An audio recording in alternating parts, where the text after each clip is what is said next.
There are basically two different types of groups to which one can belong. The first group is the kind that are easy to be a part of. There's not very many requirements and pretty much anybody can be part of that group.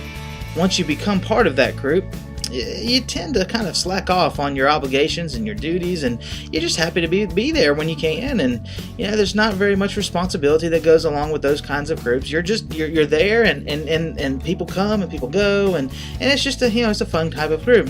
But then there's those kinds of groups that are more exclusive in nature.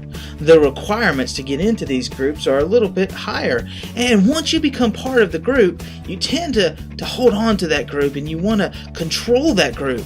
And since it took you much difficulty to get into that group, you tend to be a little bit more protective of that group and try to keep other people at least from getting in easily. You want to make their entry into the group at least as hard as your entry was.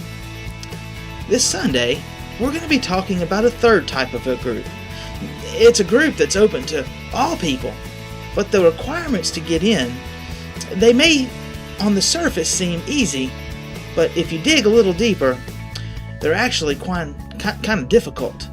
And for those who are in the group, you truly want as many people to be part of the group as possible.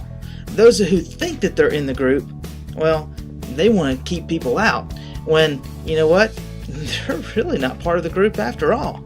So as we continue our worship series, Not a Fan, we're going to look at what it really means to be part of this group called Christ followers, and who gets to be part of this group, and who really is part of this group. So I hope that you will plan on being with us on Sunday at one of the worship times at 9:30 or 11. We have a lot going on this weekend. We have our fall hayride. It's at the Winstead House, and it's going to be lots of fun. We're going to cook hot dogs on the fire and have some s'mores and hot chocolate, all kinds of fun things. Hope that you're planning on being at that.